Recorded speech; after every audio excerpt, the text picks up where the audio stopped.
الحمد لله وكفى وسلام على عباده الذين اصطفى اما بعد. اس سے پہلے بار بار راجستھان اور جے پور آنا جانا ہوتا رہا،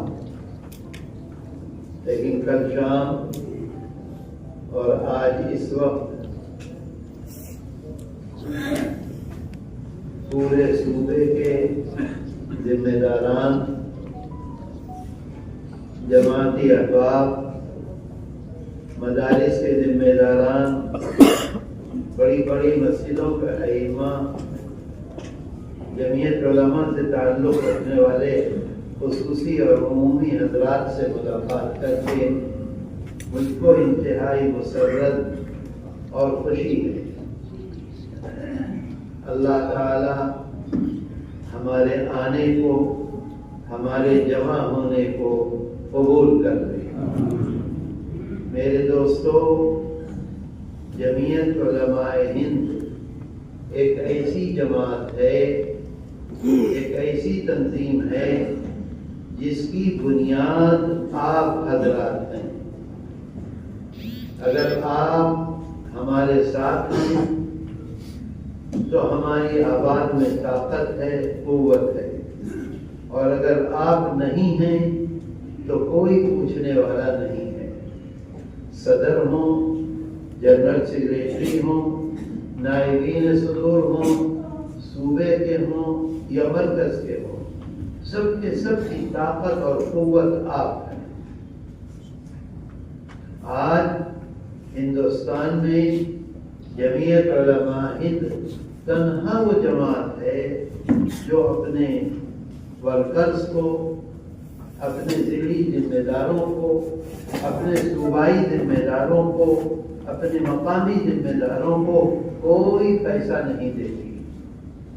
آپ کو آواز دی، آپ اپنا پیسہ خرچ کر کے، اپنا وقت خرچ کر کے، تکلیف اٹھا کے، آرام کو تج کے آج یہاں آپ موجود ہیں. اللہ کا شکر ہے. یہ کسی جماعت کے پاس ایسا اخلاص، ایسی محبت، ایسے اللہ سے طاقت اور قوت نہیں ہے. میرے دوستو، اس بات کو ہمیں ذہن میں رکھنا چاہیے. لمبی بات نہیں کروں گا، کچھ ضروری چیزیں ہیں جن کی طرف میں متوجہ کرنا چاہوں گا آپ کو. ہمارے اکابر 4 خصوصیت تھی: اخلاص، استقامت، اتباع رسول اور خدمت خلق. ان 4 خصوصیات کے حامل ہمارے اکابر. ہندوستان میں 200 سال سے اوپر جمعیت علماء ہند خدمات انجام دے رہی ہے. اگر یہ اخلاص نہ ہوتا، مولانا راشد صاحب ہیں، بخاری شریف پڑھا رہے ہیں، بڑے بڑے علماء ہیں. آپ دیکھیے امام بخاری علیہ الرحمہ نے 10 لاکھ حدیثوں میں تقریباً اپنی کتاب کی ابتدا کس حدیث سے کی؟ انما الاعمال بالنیات. ہمارا عمل، اب جو کام کر رہے ہیں، ہمارا مقصد کیا ہے؟ کیا ہم دنیا حاصل کرنے کے لیے کر رہے ہیں؟ کیا اخبارات میں نام آ جائے اس کے لیے کر رہے ہیں، یا اللہ کے لیے کر رہے ہیں؟ ہمارے اکابر کی یہ خصوصیت تھی: اخلاص، استقامت، اتباع رسول اور خدمت خلق. آپ اللہ کے رسول صلی اللہ علیہ وسلم کی ذات گرامی دیکھیے، زندگی مبارک دیکھیے، انہی 4 چیزوں میں. بہت لمبی بات نہیں عرض کر سکتا. جو سلسلۃ الذہب ہے جمعیت علماء ہند کے پاس، آپ کے پاس، وہ کسی کے پاس ملک میں نہیں ہے. حضرت شاہ ولی اللہ محدث دہلوی رحمۃ اللہ علیہ، ان کی خصوصیات اس وقت بیان کرنا بہت وقت لگ جائے گا۔ ملک میں، ہندوستان میں صحائے ستہ حضرت شیخ عبدالحق محدث دہلوی رحمۃ اللہ علیہ 700 سال پہلے لے کر آئے تھے، لیکن مختصر مکمل احادیث حضرت شاہ ولی اللہ محدث دہلوی رحمۃ اللہ علیہ لے کر آئے، اور فقہ کلی نظام انہوں نے یہ نعرہ دیا تھا، اسی نعرے پر جمعیت علماء ہند کی بنیاد رکھی۔ اللہ کے رسول صلی اللہ علیہ وسلم کے دربار عالی میں جب حاضر تھے تو حضرت حسن رضی اللہ عنہ کو خواب میں دیکھا، ایک قلم لے کر تشریف لائیں اور فرما رہے ہیں کہ نانا نے یہ قلم آپ کو دیا ہے، آپ اس سے لکھا کریں۔ میرے دوستو، اس کے بعد حضرت شاہ عبدالعزیز محدث دہلوی رحمۃ اللہ علیہ، حضرت شاہ عبدالعزیز ایسے عظیم الشان انسان تھے، آپ دیکھ لیجئے ہندوستان کی جنگ آزادی کے پہلے سپاہی، جمعیت علماء ہند کا جو تصور ہے، جو بنیاد ہے، اس کے پہلے حضرت شاہ عبدالعزیز محدث دہلوی رحمۃ اللہ علیہ جب اس دنیا سے تشریف لے گئے ہیں تو دلی میں کوئی میدان ایسا نہیں تھا جس میدان میں ایک جگہ ان کی جنازے کی نماز پڑھ لی جائے۔ 50 اور 6 56 مرتبہ جنازے کی نماز ہوئی ہے 1824 میں۔ ان کے بعد حضرت شاہ اسماعیل شہید، حضرت سید احمد شہید رحمہ اللہ، یہ ہمارا سلسلہ ہے۔ اس کے بعد حضرت شاہ نصیر الدین، حضرت شاہ نصیر الدین کے وصال کے بعد سید الطائفہ حضرت حاجی امداد اللہ مہاجر مکی رحمۃ اللہ علیہ، حضرت حاجی صاحب بیعت تھے حضرت شاہ نصیر الدین سے، حضرت شاہ نصیر الدین کے وصال کے بعد بیعت ہوئے حضرت شاہ عبد الرحیم ولایتی سے اور خلیفہ بنائے گئے۔ حضرت شاہ عبد الرحیم ولایتی ان کے خلیفہ تھے حضرت میاں جی نور محمد جہانوی رحمۃ اللہ علیہ۔ جب حضرت حاجی صاحب کے پیر حضرت شاہ نصیر الدین کا انتقال ہو گیا تو حضرت حاجی صاحب نے خواب میں دیکھا کہ اللہ کے رسول صلی اللہ علیہ وسلم نے ان کا ہاتھ پکڑ کر ایک صاحب کے ہاتھ میں دے دیا کہ لو ان سے بیعت ہو جاؤ اور اپنا سلسلہ ان سے جوڑو۔ اب حضرت حاجی صاحب کی آنکھ کھل گئی، آنکھ کھلنے کے بعد جہاں جہاں ان کو معلوم ہوتا تھا کہ کوئی پیر صاحب ہیں، کوئی نیک آدمی ہیں، کوئی بہت خدمت کر رہے ہیں، وہاں جاتے تھے، دیکھتے تھے، نظر نہیں آتا تھا کہ یہ وہی صاحب ہیں۔ 6 مہینے سے زائد صدقے کھاتے رہے۔ مظفر نگر میں ایک دفعہ ان کو معلوم ہوا کہ ایک گاؤں ہے حسن پور لوہاری، وہاں ایک میاں جی ہیں، ایک مسجد میں بچوں کو پڑھاتے ہیں، ان کو بھی دیکھ لیجیے کر کے، ممکن ہے وہ حضرت حاجی صاحب تشریف لے گئے حسن پور لوہاری تو حضرت میاں جی نور محمد رحمۃ اللہ علیہ عصر کا وضو فرما رہے تھے۔ جب مسجد میں داخل ہوئے دیکھا تو یہ لوگ وہی بزرگ ہیں جن کو خواب میں اللہ کے رسول صلی اللہ علیہ وسلم نے اپنے دست مبارک سے میرا ہاتھ پکڑ کر ان کے ہاتھ میں دیا تھا۔ تو دیکھتے ہی ایک دم چیخ پڑے، قابو نہیں رکھ سکے۔ تو جیسے ہی چیخے تو حضرت میاں جی نور محمد رحمۃ اللہ علیہ نے فوراً فرمایا، میاں خواب و خیال کا اتنا یقین نہیں کرتے۔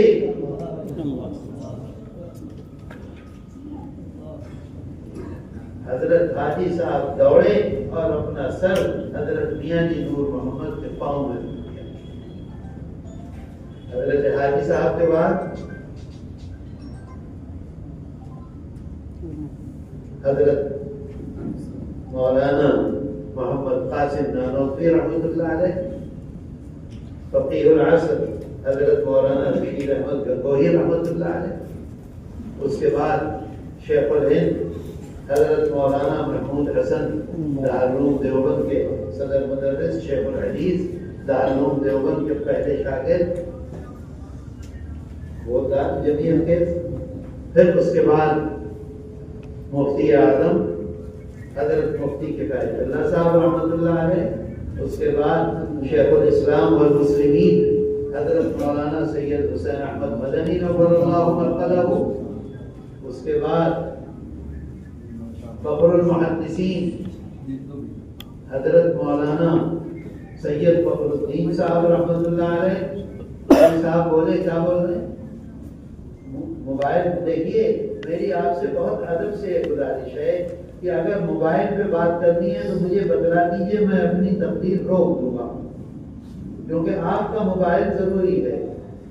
پورے اجلاس کو برباد مت کیجیے، آپ اٹھ کر چلے جائیے۔ اب میرے ذہن میں یہ بات آئی کہ میں نے کوئی غلط بات کہہ دی ہے، میری اصلاح کر رہے ہیں۔ میرے ذہن میں یہ نہیں آیا کہ وہ موبائل پہ بات کر رہے ہیں۔ میں یہ تصور ہی، میں سچی بات کہہ رہا ہوں، میں یہ تصور ہی نہیں کر سکتا تھا کہ ہمارے اس اجلاس میں کوئی بیٹھ کر الگ سے موبائل میں اتنی زور سے بات کر رہا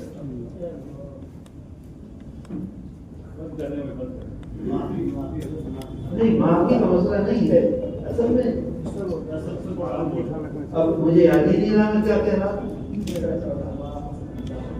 فخر المحدثین حضرت مولانا سید فخر الدین صاحب رحمۃ اللہ علیہ، اس کے بعد حضرت مولانا عبدالوہاب عالوی رحمۃ اللہ علیہ، جمعیت اہل حدیث کے صدر تھے، جمعیت علماء ہند کے نائب صدر تھے۔ آزادی کے بعد جب جمعیت اہل حدیث ہندوستان میں قائم ہوئی، اسی وقت وہ صدر بنے تھے، اور ہمیشہ جمعیت علماء کے نائب صدر رہتے تھے، وہ صدر بنے۔ اس کے بعد بدائے ملت جانشین شیخ الاسلام حضرت مولانا سید اسعد مدنی نور اللہ مرقدہ امیر الہند، وہ صدر بنے۔ اور اس کے بعد آج دارالعلوم دیوبند کے صدر مدرس امیر الہند جانشین شیخ الاسلام حضرت مولانا سید ارشد مدنی دامت برکاتہ العالیہ جمعیت علماء ہند کے صدر بنے۔ یہ سلسلہ الذہب کسی کے پاس نہیں، اور ان لوگوں کے بارے میں یہ یقین کیا جا سکتا ہے کہ یہ چاروں خصوصیات کے حامل تھے، اسی وجہ سے آج تک جمعیت علماء ہند اپنی خدمات انجام دے رہی ہے۔ لیکن اس بات کو آپ ذہن میں رکھیں کہ آپ اصل ہیں۔ میں نے کل عرض کیا کہ مقامی جمعیتیں زیادہ سے زیادہ قائم کیجیے۔ مجھ کو یاد ہے دلی میں راجیو گاندھی پرائم منسٹر تھے، جمعیت علماء ہند نے حضرت مولانا سید اسعد مدنی نور اللہ مرقدہ نے مجلس منتظمہ کا اجلاس ہو رہا تھا، مجھ سے فرمایا کہ بھئی مجلس منتظمہ کے اراکین کا ایک پروگرام بناؤ جس میں راجیو گاندھی کو بلاؤ۔ تو پارلیمنٹ کی انیکسی ہال ہے، تقریباً 700 ممبران تھے، انہیں لے کر ہم وہاں چلے گئے۔ تو ایم جے اکبر آج بھی بڑے آدمی ہیں، لکھنے والے آدمی ہیں، دنیا کے چند اخبار والوں میں سے ایک ہیں، وہ اس وقت راجیو کے ساتھ تھے۔ تو ایم جے اکبر سے راجیو گاندھی نے یہ کہا کہ ذرا دیکھیے کس کس علاقے سے یہ لوگ آئے ہیں۔ ایم جے اکبر فوراً میدان میں اور ہال میں گھوم گئے، اور ہندوستان کے جتنے صوبے تھے ہر صوبے کے ذمہ داران موجود تھے۔ ایم جے اکبر نے ان سب کو الگ الگ کھڑا کر دیا اور راجیو کے کان میں جا کر یہ بات کہی کہ کوئی اسٹیٹ ایسا نہیں جس کے ذمہ داران یہاں موجود ہوں۔ راجیو حیرت میں پڑ گئے، خود گئے، ایک ایک سے ملے، اور پھر اسٹیج پر بیٹھ کر یہ اعلان کیا کہ آج کے بعد ہندوستان میں فرقہ پرستی کی مخالفت میں جو ہم جدوجہد کریں گے وہ مولانا اسد مدنی کی قیادت میں ہوگی۔ تو جمعیت علماء ہند کے پاس یہ طاقت ہے، کسی کے پاس نہیں۔ اللہ کا شکر ہے، مجھے انتہائی خوشی اور مسرت ہے آپ کے درمیان میں آ کر۔ ہمارے درمیان میں مولانا معروف صاحب ہیں، مولانا ہیں، کیا نام ہے، مولانا رحمت اللہ صاحب ہیں، مولانا نصیب الدین صاحب ہیں، اپنی زندگی گزار دی، انہوں نے کیا دنیا کمائی؟ آپ مجھے بتائیے، کیا ہم نے ان کو دے دیا؟ وہی اخلاص استقامت، اتباع سنت اور خدمت خلق، اور کچھ بھی نہیں ہے۔ اب مولانا نصیب الدین سے چلا نہیں جا رہا ہے۔ مولانا معروف ایک طرف چھڑی لگائے ہوئے ہیں تو دوسری طرف ان کو ضرورت ہے سہارا لینے کی۔ میرا سہارا لے کر کے تھوڑے بیچارے مجھ سے محبت کرتے ہیں، تعلق کرتے ہیں۔ مولانا رحمت اللہ صاحب ہیں ماشاءاللہ بیٹھے ہوئے، ان لوگوں کا اخلاص جو ہے وہ ہمارے قلوب کو منور کر رہا ہے۔ اور بڑی خوشی کی بات ہے، مجھے تو سچی بات ہے کل معلوم ہوا کہ مولانا راشد اپنے مدرسے کے محتمم ہیں۔ مجھے کل معلوم ہوا کہ اپنے مدرسے کے شیخ الحدیث ہیں۔ ابھی اجلاس ہوا 3 نومبر کو دلی میں نے مولانا راشد صاحب سے یہ کہا کہ بھائی ذرا ہمیں چاہیے بہترین اچھے محنتی طلبا، 60 طالب علم دے دیجیے، 3 استاد دے دیجیے تاکہ وہ ان کی دیکھ بھال کریں۔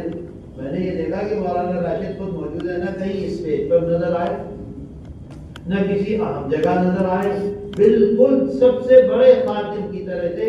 پوری رات 50,000 آدمیوں کو بیٹھنے کی جہاں جگہ تھی اور 20,000 آدمیوں کی جہاں بیٹھنے کی جگہ تھی، عشاء کے بعد سے فجر تک کھڑے ہو کر اس حال کی صفائی کرتے رہے پوری رات۔ اور صبح کو جب اسٹیج پہ بیٹھنے کی نوبت آئی تو وہاں ہم لوگ موجود، مولانا راشد کا پتہ ہی نہیں۔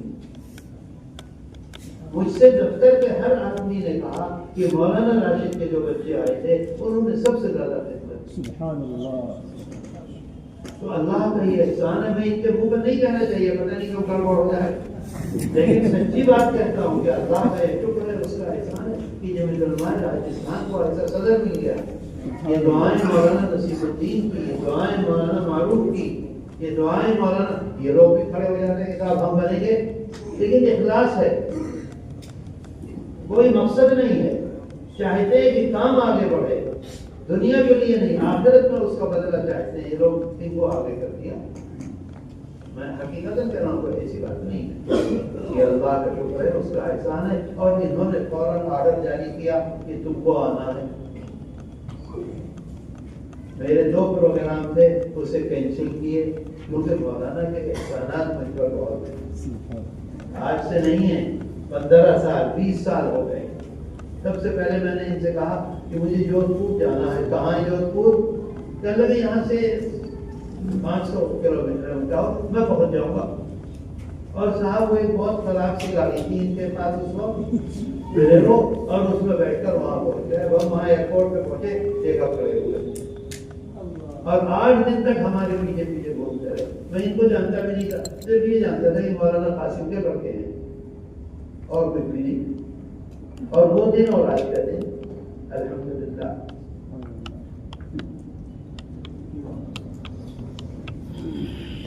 تو یہ اللہ کا شکر ہے، اس کا احسان ہے، ہمیں اللہ کا شکر ادا کرنا چاہیے کہ الحمدللہ ہم میں ایسے مخلصین موجود ہیں۔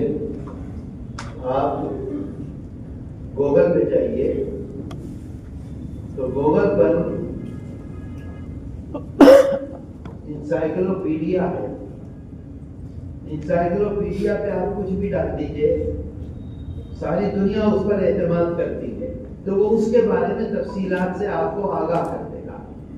آپ جمعیت علماء ہند کا نام لکھیے اور انسائکلوپیڈیا میں چاہیے گوگل، وہ شروع ہی اس بات سے کرتا ہے کہ انتہائی متحرک، جمعیت علماء ہند کو کہتا ہے انتہائی متحرک۔ تو تحریک کون ہے؟ آپ ہیں، ہم نہیں ہیں، یہ نہیں ہے۔ اسٹیج پہ جو بیٹھے ہیں وہ نہیں ہیں، صوفوں پر جو بیٹھے ہیں وہ نہیں ہیں، آپ ہیں۔ وہ کہتا ہے انتہائی متحرک اور فعال جماعت ہے۔ آپ کو آواز دی، آج اجلاس ملتوی کر دیا، مؤخر کر دیا، کل کو اجلاس کریں گے، ایک ایک ضلع کو یہ کہتے ہیں کہ 5-5 ہزار آدمی لے کر آنے، ہر ضلع والا رات و دن ایک کر دے گا اور 5,000 سے 6,000 لے کر آئے جب ضرورت ہوگی۔ آج جمعیت علماء ہند نے ضرورت محسوس کی اوقاف کے سلسلے میں آپ کی،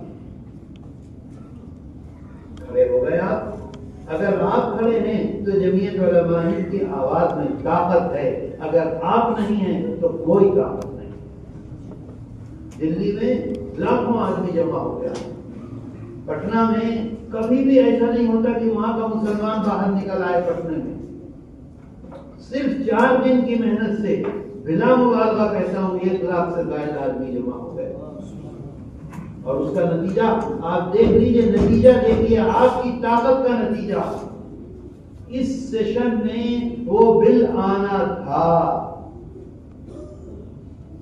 سیشن کے شروع ہونے سے پہلے یہ فیصلہ کر لیا کہ ابھی اس سلسلے میں اور بحث و مباحثہ ہوگی، اس وجہ سے اگلے سیشن پر اسے موخر کر دیا جائے. کیا آپ یہ سمجھ سکتے ہیں کہ آپ کی محبت میں ایسا ہوا، آپ کے تعلق میں ایسا ہوا؟ آپ کھڑے ہوئے، جمعیت علماء ہند کی آواز کو آپ نے اپنی آواز سمجھا. پورے ملک میں لوگ کھڑے ہوئے، جس کا نتیجہ یہ ہے. یہ کتابچہ موجود ہے، میں نے جمع کیا تھا، اس کے اندر ہے.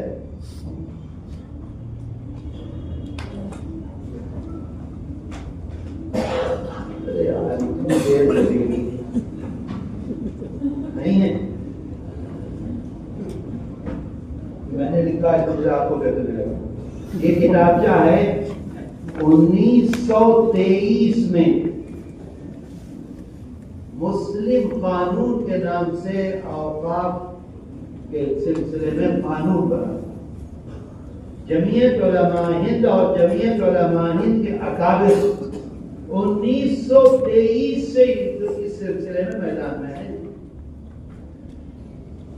حضرت علامہ انور شاہ کشمیری، شیخ الاسلام والمسلمین حضرت مولانا حسین احمد مدنی، حضرت مولانا حبیب الرحمان عثمانی، حضرت مولانا ابوالکلام آزاد اور بڑے بڑے لوگ مستقل اس میں پوری تفصیل موجود ہے. کس وقت کس طرح سے جمعیت علماء ہند نے خدمات. آج آپ یہ سمجھ رہے ہیں کہ آج کام ہوا ہے. میں کسی کا نام نہیں لوں گا، میں کسی کی مخالفت نہیں کروں گا، کیونکہ مسلمانوں کے مسائل اتنے ہیں کہ سب کے سب کھڑے ہو جائیں تو بھی کام ہے. لیکن آپ جمعیت علماء ہند کا ایک ورکر، جمعیت علماء ہند کا ایک معمولی سا ذمہ دار جب اس کتابچے کو پڑھ کر ان کے اسٹیج پر جائے گا تو اس کا سر اونچا ہوگا، اس کا سینہ چوڑا ہوگا، اس کی آواز میں طاقت ہوگی. آپ کے اکابر نے 100 سال گزر گئے. وقت سن 56 میں وقت بنا. کیسے بنا؟ کس کی یعنی کوشش سے بنا؟ جمعیت علماء ہند کی کوشش سے بنا. اور آپ یہ دیکھیے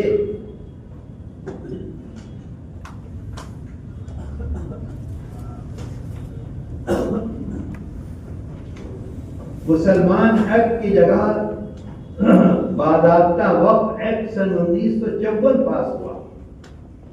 یہ جمعیت علماء ہند کی کوششوں سے، یہ جمعیت علماء ہند ہی کی کوششوں کا نتیجہ تھا کہ 1923 کے مسلمان ایکٹ کی جگہ باضابطہ وقف ایکٹ سن 1954 بنا.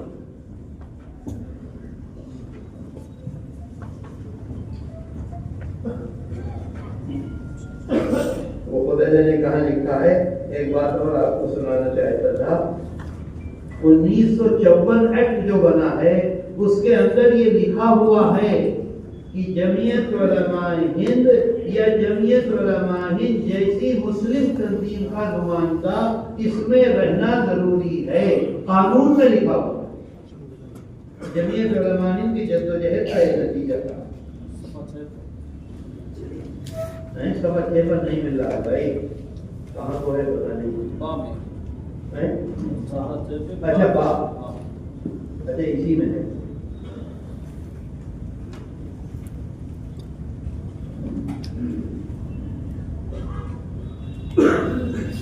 نہیں یہ وہ چیز نہیں ہے جو میں کہنا چاہتا ہوں. خیر آپ پڑھ لیں گے، آپ کو مل جائے. تو میرے دوستو، حقیقت یہ ہے کہ جمعیت علماء ہند اور جمعیت علماء ہند کے اکابر نے، آپ یہ کہیں گے کہ بھئی تم تو جوڑ رہے ہو حضرت شاہ ولی اللہ محمد دہلوی رحمۃ اللہ علیہ سے، اور جمعیت علماء ہند قائم ہوئی ہے 1919 میں. ہے نا یہ بات؟ آتی ہے سمجھ میں کہ نہیں؟ جمعیت علماء ہند نے 100 سال جہاد بالسیف، جہاد بالسیف کا مطلب یہ ہے کہ تنہا ہر حال میں جہاد کر کے جانیں دے کر ہندوستان کی آزادی کی جنگ لڑی ہے۔ 100 سال۔ آخری جو جنگ ہے وہ تحریک ریشمی رومال ہے۔ حضرت شیخ الہند مولانا محمود حسن گنگوہی نے، وہ دیوبندی نے، اور ایسی عظیم الشان تحریک کی کہ آپ اسے پڑھیں گے تو اندازہ ہوگا۔ اس وقت موقع نہیں تفصیلات میں جانے کا۔ حضرت اس میں ناکام ہوئی تحریک کو 223 ایک دن میں تحریک کے قائدین گرفتار کیے گئے۔ اس میں مولانا آزاد بھی تھے، اس میں سرحدی گاندھی خان عبدالغفار خان بھی تھے، اس میں شیخ الاسلام والمسلمین حضرت مولانا حسین احمد مدنی بھی تھے، اور تحریک کے قائد حضرت شیخ الہند مولانا محمود حسن دیوبندی بھی تھے۔ آپ نے کبھی سنا کہ ہندوستان کے کسی لیڈر کو مالٹا میں لے جا کر قید کیا ہو؟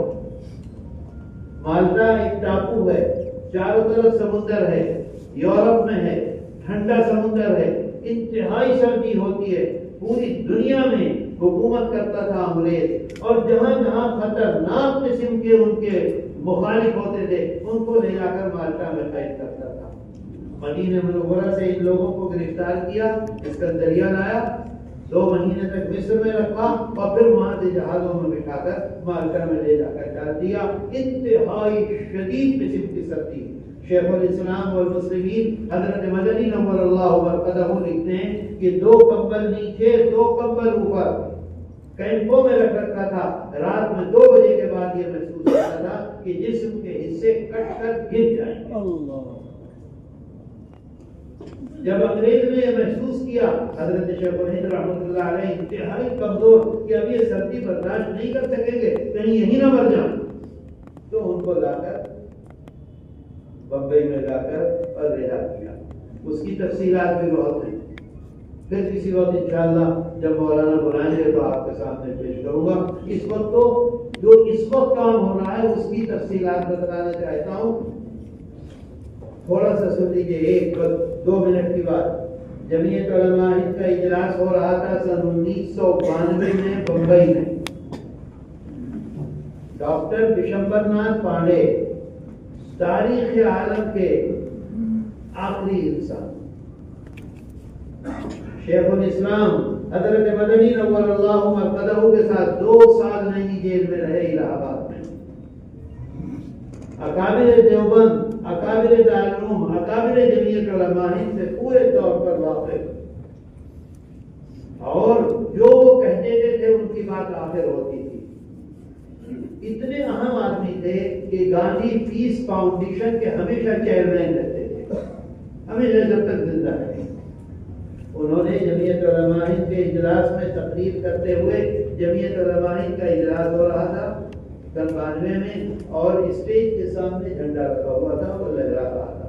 بیٹھے کرسی پر اور بیٹھ کر کہنے لگے، اس جھنڈے کو دیکھ کر مجھے وہ دن یاد آ رہا ہے کہ جب شیخ الہند مولانا محمود حسن مالٹا سے رہا ہو کر بمبئی آئے، اور بمبئی میں جتنے بھی قائدین تھے تحریک کے سب جمع تھے، اور یہ فیصلہ کیا کہ شیخ الہند اس تحریک کو جو راستہ دیں گے اسی راستے پر اب آگے یہ تحریک چلے گی، ہندوستان کی آزادی۔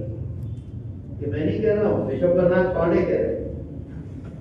اس وقت حضرت شیخ الہند رحمۃ اللہ علیہ نے فیصلہ کیا کہ اب تک ہم نے جہاد بالسیف سے کوشش کی ملک کو آزاد کرانے کی، لیکن ہم ناکام رہے۔ 3 مرتبہ 1857 میں دلی کا کمشنر ڈاکٹر ٹامسن اپنی ڈائری میں لکھتا ہے کہ دلی کی چاندنی چوک سے پشاور تک کوئی درخت ایسا نہیں تھا جس پر کسی مولوی کی گردن نہ لٹک رہی ہو۔ پشاور 1500 کلومیٹر دور۔ آج یہ فیصلہ ہوا، حضرت شیخ الہند رحمۃ اللہ علیہ نے فیصلہ کیا، آزادی کی جنگ لڑی جائے گی عدم مساوات،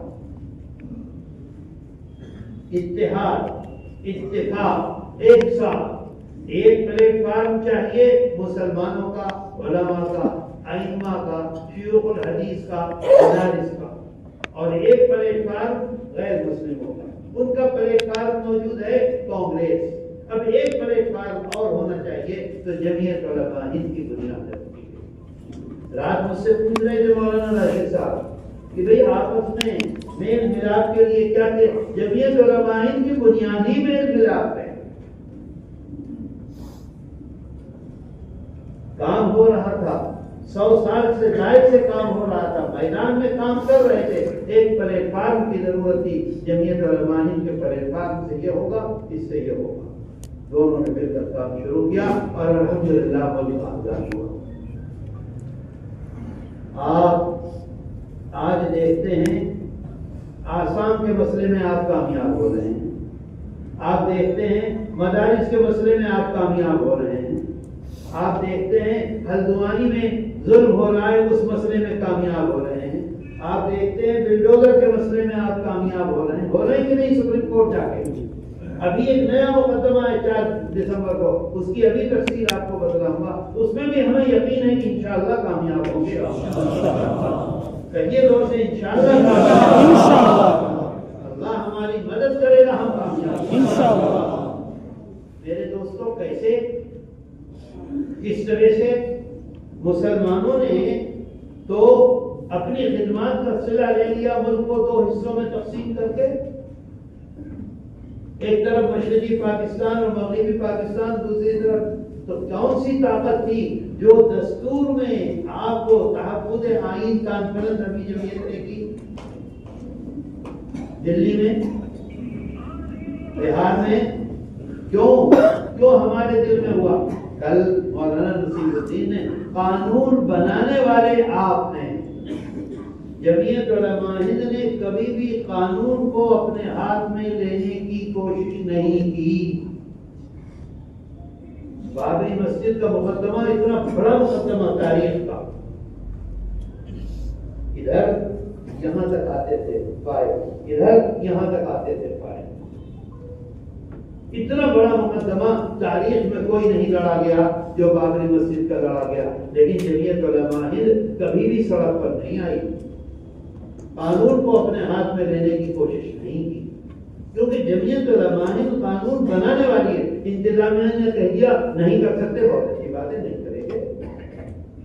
انتظامیہ اجازت دے گی، بہت اچھی بات ہے، ہم اپنے لوگوں کو بلائیں گے، سچی بات کریں گے، سیدھی بات کریں گے۔ ہمارا مقصد ملک کی ترقی ہے، ملک کو آگے بڑھانا ہے، ہمارا مقصد ملک کی بربادی نہیں ہے۔ جمعیت علماء ہند اور جمعیت علماء ہند کی قیادت یہ سمجھتی ہے کہ فرقہ پرستی ملک کو برباد کر دے گی، اس وجہ سے مخالفت کرتی ہے۔ جمعیت علماء ہند نے جس طرح سے ہندو فرقہ پرستی کی مخالفت کی ہے، ایسے ہی مسلم فرقہ پرستی کی بھی مخالفت کی ہے۔ نہ مسلم فرقہ پرستی جمعیت علماء ہند نے سمجھتی ہے اچھا، نہ ہندو فرقہ پرستی، دونوں فرقہ پرستیاں ملک کے لیے برباد کرنے والی ہیں۔ آج تک جمعیت علماء ہند نے ملک کی تقسیم کی حمایت نہیں کی۔ ملک میں 2 جماعتیں تھیں، کانگریس اور جمعیت علماء ہند۔ کانگریس نے آخر میں دستخط کر دیے، جمعیت علماء ہند نے نہیں کیے دستخط۔ آپ ہیں جمعیت علماء ہند، کون ہے؟ آپ ہیں، آپ کی طاقت ہے، آپ کی قوت ہے۔ آپ دیکھیے، میں حضرت شیخ الاسلام حضرت مولانا سید حسین احمد مدنی نور اللہ مرقدہ کی یہ دیکھیے ان کے ہاتھ کی لکھی ہوئی تحریر ہے، یہ آپ کو سناتا ہوں کہ کس طرح سے کوشش کی ہے دستور میں ان چیزوں کو شامل کرنے کی جن چیزوں کی بنیاد پر آج ہم سپریم کورٹ سے کامیاب ہوتے ہیں۔ میں آپ کو مختصر سی بات بتاؤں، آسام ہم نہیں جانتے، ہم گئے نہیں آسام، ہمیں اندازہ نہیں ہے آسام کا۔ آسام کی جب تقسیم ہوئی ہے تو اس مسجد کا صحن پاکستان میں، اس مسجد کا برآمدہ ہندوستان میں۔ میرا گھر ہے، میرا گھر آدھا پاکستان میں، آدھا ہندوستان میں۔ میرے کھیت ہیں 3 حصے پاکستان میں، 1 حصہ ہندوستان میں۔ تو اب جب اس طرح کی تقسیم ہوگی بازار سڑک آدھی سڑک ادھر اور آدھی سڑک ادھر کا دکاندار جو ہے وہ ہندوستان میں ہے، ادھر کا دکاندار جو ہے وہ پاکستان میں ہے، یہ بیٹے کی دکان ہے یہ پاکستان میں چلی گئی، یہ باپ کی دکان ہے یہ ہندوستان میں رہ گئی، درمیان میں ایک سڑک ہے آدھی ادھر ہے آدھی ادھر۔ آج بھی تریپورہ میں آدھی آدھی سڑک ہے کیا شہر میں، یہ صورتحال۔ اب اس صورتحال میں کیسے روکا جائے؟ تو فرقہ پرستوں نے بہت گڑبڑ کی، تو یہ طے ہوا کہ سن 51 کا جو الیکشن ہوا ہے اس الیکشن میں جس نے ہندوستان میں ووٹ ڈالا وہ انڈیا، جس نے ووٹ نہیں ڈالا وہ ہندوستانی تھی۔ اس کے بعد بہت خلط ملط ہوا، بہت گڑبڑ ہوئی، پھر ان میں وجود پاکستان کا وجود جو تھا مسلم لیگ کی وجہ سے تھا، اور مسلم لیگ کا وجود ڈھاکہ میں تھا، اور مسلم لیگ نے سب سے پہلے پاکستان کی مخالفت کی اور پاکستان کو الگ کر کے بنگلہ بن گیا۔ اب اس میں بہت جھگڑا ہوا، بہت لڑائی ہوئی، کیا ہوا وہ لمبی تفصیل ہے۔ تو یہ طے ہوا NRC۔ NRC کا مطلب یہ ہے کہ رجسٹر میں نام، اگر اس رجسٹر میں نام ہے تو وہ انڈین ہے، رجسٹر میں نام نہیں ہے تو وہ انڈین نہیں ہے۔ NRC کا ایک رجسٹر ہوتا تھا، ڈی ایم کے پاس ایک رجسٹر ہوتا تھا جس کے کاپیز میں جمعیت علماء ہند کے علماء آسام سے، کیونکہ اگر وہ گڑبڑ کر رہا ہے تو جب علماء دیکھتے ہیں کہ نہیں اس میں نام ہے تو گڑبڑ نہیں کر سکتے، یہ دیکھو، اور گورنمنٹ آف انڈیا نے دے رکھا تھا ہو جائے گی۔ میں وہ سب چلتا ہوتے ہوتے ہوتے ہوتے بڑی کوشش اور محنت کے بعد، اچھا سن لوگ کہتے ہیں 65، لوگ کہتے ہیں فلاں فلاں، آپ سب کی بات سنیے، لیکن آپ کا جو کام ہے، آپ کی جو خدمت ہے، اس کو فدائے ملت حضرت مولانا سید اسد مدنی نور اللہ مرتضی نے خود سنایا۔ آسام میں گڑبڑ ہو رہی تھی، مجاہد ملت حضرت مولانا حفظ الرحمان صاحب دیوبند تشریف لائے، ابا جی کے پاس تشریف لے گئے اور فرمایا کہ مولانا اسد صاحب کو ہمارے ساتھ بھیج دیجیے، ان کے جانے سے لوگ متوجہ ہوتے ہیں، لوگ جمع ہوں گے، ہمیں کام کرنے میں آسانی ہوگی۔ بھائی صاحب علیہ الرحمہ نے ان سے فرمایا کہ میں تقریر کرنا نہیں جانتا ہوں، میں کیا کروں گا جا کے؟ وہ لوگ ابا جی کے پاس آ گئے، ابا جی کی طبیعت خراب تھی، گھر میں مقیم تھے، باہر نہیں نکل رہے تھے، پردہ کرا کے گھر میں آئے، پلنگ پہ بیٹھے ہوئے تھے، بابو نے خود سنائی ساری تفسیر بھائی صاحب نے۔ انہوں نے آ کر عرض کیا کہ حضرت مولانا اسد صاحب کو ہمارے ساتھ بھیج دیجیے، بہت گڑبڑ ہو رہی ہے۔ ابا جی نے بلوایا، بلاؤ سب کو، آئے، آنے کے بعد پوچھا ہے مولانا حفظ الرحمان کر رہے ہیں آسام لے جانے کو، تم کیوں نہیں جاتے ہو؟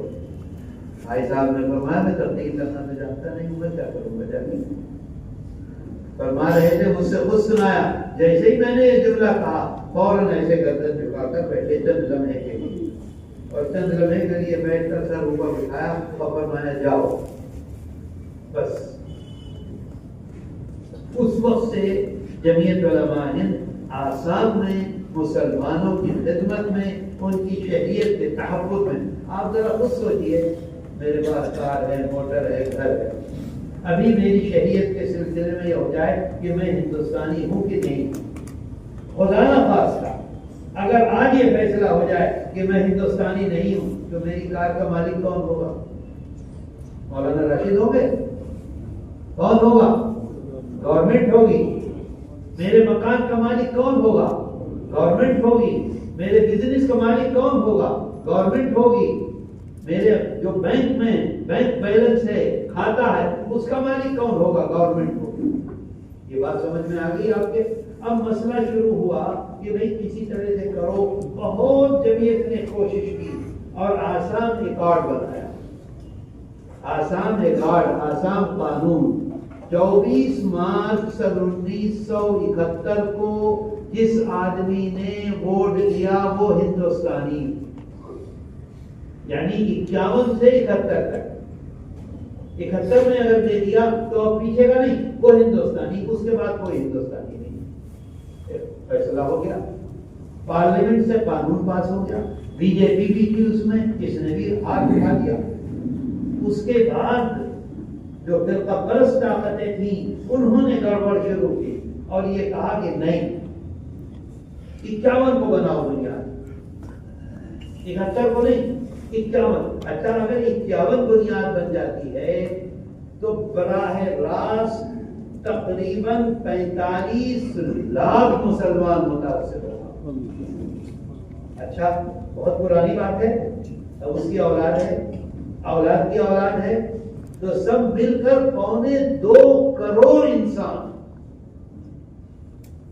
اور اگر خدا نہ خواستہ اللہ کا کرم ہے، احسان ہے، شکر ہے کہ اللہ نے آپ کو جمعیت علماء ہند کو کامیاب کیا اور فرقہ پرستوں کو ناکام کیا، اگر خدا نہ خواستہ فیصلہ آ جاتا، جس لمحے فیصلہ آتا اسی لمحے جائیداد کی مالک حکومت، مکانات کی مالک حکومت، بینک بیلنس کی مالک حکومت، کاروبار کی مالک حکومت، اس کو ایک ورک پرمٹ دیا جاتا جس سے وہ مزدوری کرتا۔ آج تک اتنا بڑا محل ہے اور کل سڑک پر بیٹھا ہوا ہے اور مزدوری کر رہا ہے اور اپنے بچوں کو پال رہا ہے۔ اللہ کا شکر ہے جمعیت علماء ہند سے اللہ نے وہ کام کیا۔ 56 پیشیاں ہوئی ہیں، ایک پیشی میں 12 لاکھ سے 35 40 لاکھ روپے خرچ ہوئے۔ سمجھ رہے ہیں؟ آپ کی طرف سے، جمعیت علماء ہند کی طرف سے پیشیاں ہوئی اور الحمدللہ اس میں کامیابی ملی اور سب کے سب وہ شہید ہو گئے۔ کتنا بڑا کام ہوا۔ آپ دیکھیے مدارس کے سلسلے میں راجستھان کی کیا حالت تھی مجھے پتا نہیں، یو پی تریپورہ سب سے زیادہ متاثر ہوئے، یو پی والے اور تریپورہ والے، طرح کے آ رہے ہیں، چھوٹے چھوٹے مدرسوں کو بند کر رہے ہیں۔ ایک ضلع میں 34 مدرسے بند ہوئے، 34 مدرسے بند ہوئے ایک ضلع میں، اور ایک ہنگامہ، ایک مصیبت۔ جمعیت علماء ہند نے اس سلسلے میں کوشش کی، تیاری کی، اور پٹیشن جب تیار ہوئی ہے تو صدر محترم جمعیت علماء ہند حضرت مولانا سید ارشد مدنی نے، جس کی سہیل احمد صدیقی ہیں، اب ریٹائر ہو گئے ہیں، مدھیہ پردیش کے ہیں، مدارس کے سلسلے میں انہوں نے بڑا کام کیا ہے۔ ایک زمانے میں حکومت نے ان کو استعمال کرنا چاہا اور استعمال کر کے یہ فیصلہ کیا کہ مدرسے میں شیخ الحدیث کی تنخواہ ہے 10,000 روپے، ہم اس کی تنخواہ دے کر 2.25 لاکھ روپے، چپراسی جو ہے اسے 4,000 روپے دیتے ہیں، ہم چپراسی کو دیں گے 48,000 روپے، لیکن ہم سے الحاق کرو۔ جمعیت علماء ہند اس وقت سامنے آئی الحمدللہ اور کامیاب ہوئی، جس کی سہیل احمد ناکام ہوئے، لیکن وہ واقف خوب ہو گئے مدرسوں سے، تو وہ پٹیشن پوری کی پوری حضرت صدر محترم دامت برکاتہم نے جس کی سہیل احمد صدیقی کے پاس بھیجی اور اسے کہا آپ اسے پڑھیے، انہوں نے پورا پڑھا 2 گھنٹے میں اور لکھا فوراً داخل کر دو، اس سے بہتر نہیں ہو سکتا۔ داخل ہوئی اور الحمدللہ فوراً 3 منٹ کے اندر سپریم کورٹ آف انڈیا نے اس کو منظور کیا، اور جو گورنمنٹ کی طرف سے جتنی بھی یعنی داخل ہونے کی کوششیں تھیں ان سب پہ روک لگا، اور روک لگانے کے بعد گورنمنٹ آف انڈیا سے اور اسٹیٹ جتنی گورنمنٹ ہے ان سب سے کہا کہ جواب دو کہ تم کیوں دخل دینا چاہتے ہو۔ میرے دوستو یہ اللہ کا شکر ہے۔ اب میں آپ کو ایک بات بتا ہوں، دیکھیے حضرت شیخ الاسلام نور اللہ مرقدہ کی یہ تحریر ہے جو دستور میں جمعیت علماء ہند اور جمعیت علماء ہند کے اکابر نے کن چیزوں کو داخل کرایا: اذان، نماز، جمعہ، عید، روزہ، حج، زکوٰۃ، مذہبی تبلیغ، مساجد، مقابر، قربانی، مذہبی جلوس، مذہبی جلسے وغیرہ، جملہ مذہبی رسوم اور مذہبی ادارے محفوظ ہوں گے۔ اب دیکھیے ہم یہ سمجھتے ہیں کہ یہ ہمارے نہیں ہیں، یہ ہمارے نہیں ہیں۔ آپ دیکھیے جمعیت علماء ہند کے اکابر نے کس طرح کا کیا کام۔ لکھتے ہیں کربلائیں، کربلا جانتے ہیں؟ آثار قدیمہ، آج آثار قدیمہ میں مسجد آ گئی، اب نمازی نہیں ہو سکتی، اوقاف وغیرہ سب محفوظ ہوں گے۔ اور اسی طرح آپ غور کیجیے ان کی زبان، شاعری، رسم الخط. آج مسلمان ایک دوسرے کو پیغام بھیجتا ہے کس رسم الخط میں؟ انگریزی رسم الخط میں. کس رسم الخط میں؟ ہندی رسم الخط میں. شیخ الاسلام حضرت مدنی نور اللہ مرقدہ کی یہ تحریر جو انہوں نے کانگریس سے باتیں کی، لکھا، ان سے منوایا، دستور میں شامل کرایا. رسم الخط وغیرہ سب کے سب آزاد اور محفوظ ہوں گے، کسی پر کوئی رکاوٹ اور قید نہ ہوگی. سمجھ گئے آپ؟ ایک جمعیت علماء ہند کا اجلاس ہوا تھا ہری پور ضلع سورت میں 19، 20، 21 فروری سن 1938 میں. ورکنگ کمیٹی نے اکتوبر سن 37 میں اپنی کلکتہ کی میٹنگ میں اقلیتوں کے حقوق جو تجویز پاس کی تھی، یعنی جمعیت علماء ہند، اسے یہ کانگریس منظور کرتی ہے. کانگریس کی ورکنگ کمیٹی کی یہ تجویز ہے. بھائی ادھر کیا دیکھ رہے ہیں آپ مولانا صاحب؟ آپ یہ دیکھیے کہ آپ آج کھڑے ہو جاتے ہیں عدالت میں جا کے اپنے حق کے لیے، اور عدالت آپ کو دیتی ہے. کیسے دیتی ہے؟ اگر جمعیت علماء ہند نہ ہوتی اور اس کے اکابر نہ ہوتے اور دستور میں یہ ساری چیزیں داخل نہ کرائی ہوتی تو کیا آج ممکن تھا؟ سوچیے آپ. یہ کانگریس منظور کرتی ہے اور نئے سرے سے اعلان کرتی ہے کہ ہندوستان کی اقلیتوں کے تمدنی، مذہبی اور لسانی حقوق کی حفاظت کرنا کانگریس کا پہلا فرض اور بنیادی پالیسی ہے. یہ جو دستور میں ساری چیزیں موجود ہیں یہ آپ کی دین ہے، آپ کے اکابر کی دین ہے. میں نے پہلے ہی آپ سے عرض کیا تھا، اخلاص، استقامت، اتباع رسول اور خدمت خلق. آپ کا اور ہمارا سب کا یہی بنیادی کام ہونا چاہیے. اسی کا یہ نتیجہ ہے کہ آج بڑے بڑے مقدمات سپریم کورٹ میں پھانسی ہو گئی، اس کو باعزت بری کیا جا رہا ہے. عمر قید ہو گئی، اسے باعزت بری کیا جا رہا ہے. آج بھی تقریباً 1000 نوجوانوں کا مقدمہ جمعیت علماء ہند لوور کورٹ، ہائی کورٹ اور سپریم کورٹ میں لڑ رہی ہے. کیسے؟ اگر یہ حقوق نہ ہوتے تو لڑ پاتے؟ آپ بتائیے. اچھا، ابھی میں نے دیکھا مولانا راشد صاحب نے اپنی اس میں لکھا ہے رپورٹ میں، خطبہ صدارت میں، کہ ہم نے کام کیا بلڈوزر کے سلسلے میں. بلڈوزر کتنا خطرناک معاملہ، آپ ذرا غور کیجئے. زندگی کی کمائی نہیں، جتنے ہمارے ملنے والے ہیں ان سب سے قرضہ لے لیا. میں عرض کرتا ہوں بلا مبالغہ، سچی بات ہے، دیوبند میں ہم نے اپنا مکان بنایا، مسلم فنڈ میں جو اپنی بچیوں کا زیور رکھ کے قرضہ لیا تھا وہ آج تک ادا نہیں کر سکا. میں پیسہ مانگنے کے لیے نہیں کہہ رہا ہوں، یہ نہ سمجھ لیجیے گا. یہ صورتحال ہے مکان بنانے میں. آج لوگ دیکھتے ہیں اتنا شاندار مکان بنا لیا، کتنے دن میں بنایا؟ 9 سال میں بنایا. جہاں جہاں سے قرضہ لے سکتا تھا وہاں سے قرضہ لیا. آج تک مسلم فنڈ کا قرض، بچیاں کہتی ہیں مجھ سے کہ ابھی وہ شادی میں جانا تھا، آپ نے قرض ہی نہیں چٹوایا، میں ہمارا دیور. ان کی ماں کہتی ہے کہ میرا دیور رکھا ہوا وہ نہیں چھوٹا.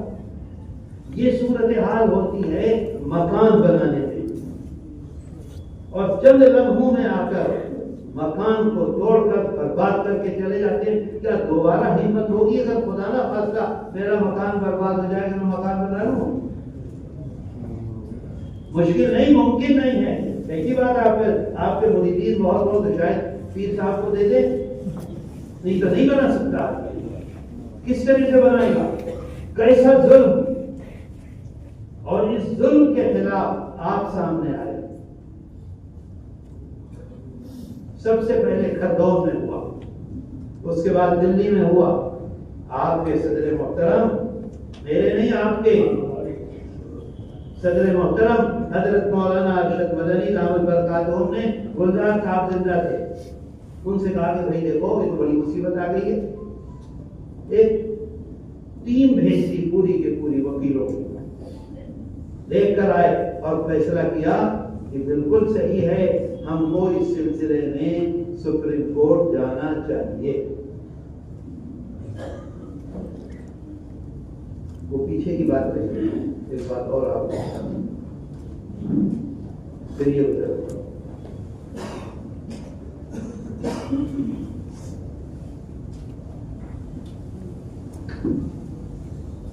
دیکھیے،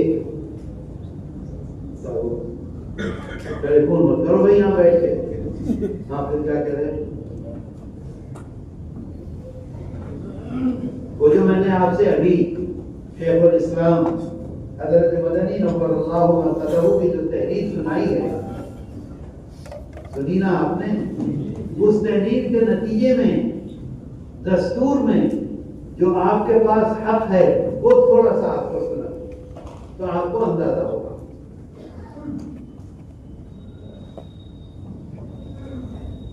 دفعہ 26 اور 25 آئین ہند کی دفعہ 25 جہاں ایک طرف ملک میں مذہبی آزادی کی بات کرتی ہے، وہیں دوسری طرف دفعہ 30 ملک کی ہر اقلیت کو مذہب اور زبان کی بنیاد پر نہ صرف اپنے تعلیمی ادارے بنانے کا اختیار دیتی ہے بلکہ بغیر حکومتی مداخلت کے اس کے نظم و انتظام کی بھی آزادی ان کو دیتی ہے۔ یہ دستور کی عبارت ہے جو میں آپ کو سنا رہا ہوں۔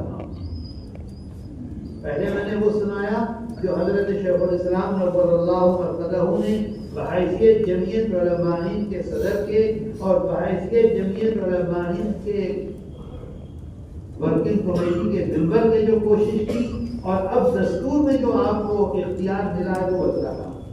یاد رہے کہ مذکورہ دفعات کو آئین ہند کے پارٹ 3، یہ آئین ہند کا پارٹ 3 ہے، اور جب سپریم کورٹ آف انڈیا نے مدارس کے سلسلے میں یہ فیصلہ کیا ہے کہ مدرسے پر گورنمنٹ مداخلت نہیں کر سکتی، مدرسوں کو چلانے کا اختیار ہے، اسی میں سپریم کورٹ آف انڈیا یہ کہتا ہے کہ پارٹ 3 جو ہے وہ آئین کی روح ہے، دستور کی روح ہے۔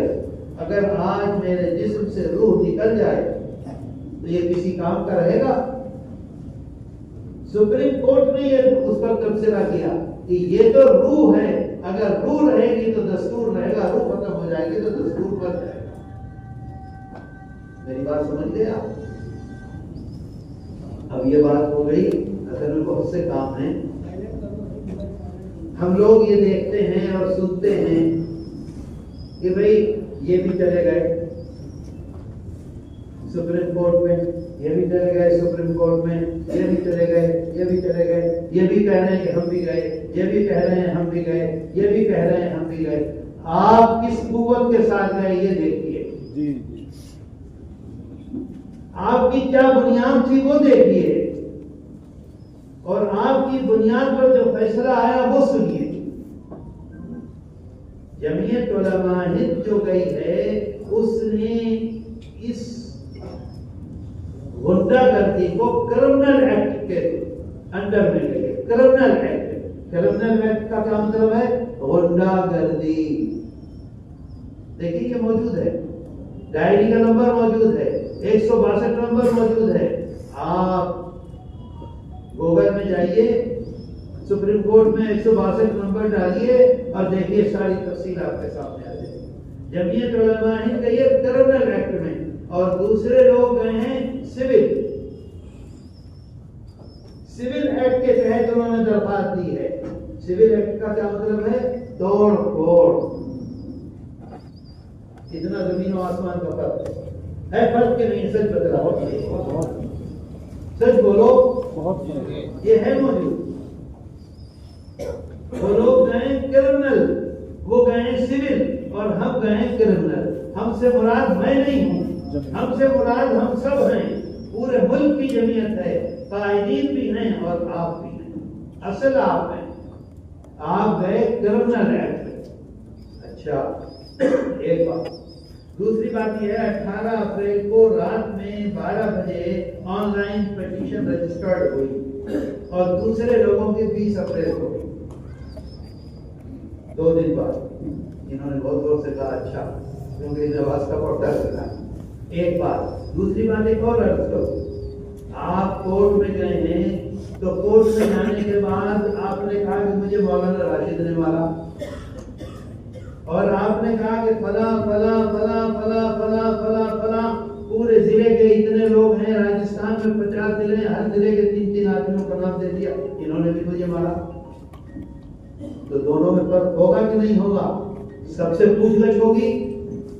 تو جمعیت علماء ہند جو گئی تو اس نے گورنمنٹ آف انڈیا کو، اتر پردیش گورنمنٹ کو، مدھیہ پردیش گورنمنٹ کو، گجرات گورنمنٹ کو اور دلی گورنمنٹ کو فریق بنایا. اور دوسرے لوگ جو گئے انہوں نے فریق بنایا دلی میونسپل کارپوریشن کو، جو کہ دلی میں جہانگیر پوری میں بھی ہوا تھا. فرق سمجھ لیا آپ نے؟ اب جو فیصلہ آیا ہے وہ پورے ملک کے لیے آیا ہے کہ دلی کے لیے آیا ہے؟ پورے ملک کے لیے. جو پورے ملک کے لیے اگر وہ فریق نہ بناتے جمعیت علماء تو کیا پورے ملک پر آتا؟ آپ دیکھیے 162 ڈال کے دیکھ لیجیے. دیکھیے لکھا ہوا union of India. Union of India کا مطلب یہ ہے گورنمنٹ آف انڈیا. اچھا جناب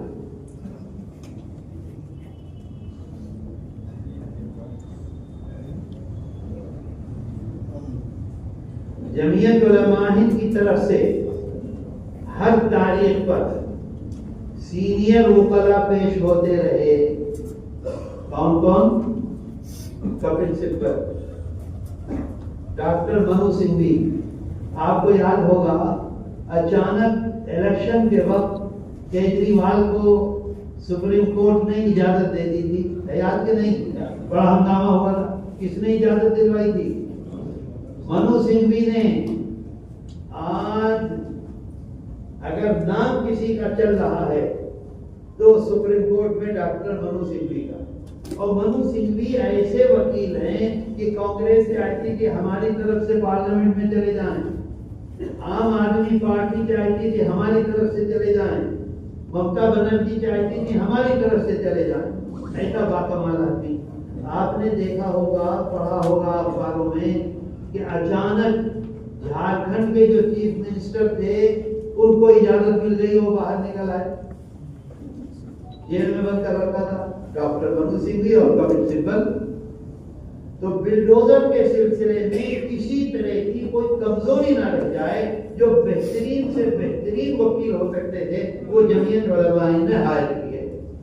doctor Kapil Sibal, doctor Abhishek Manu Singhvi, C U Singh ایک بہت ہی اچھے وکیل ہیں اور کرمنل کے سلسلے میں، غنڈہ گردی کے سلسلے میں ان کی بات کو سپریم کورٹ آف انڈیا بہت اہتمام سے سنتا ہے. وہ چلے گئے امریکہ. اب امریکہ سے کیا ہوگا؟ تو آن لائن پیش ہوں گے.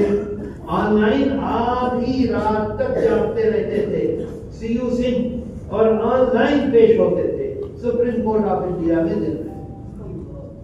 اب میں آپ کو آخری دن کا قصہ سناؤں، صرف آخری دن کا، اور اس کو غور سے سنیے اور آپ اندازہ کیجیے.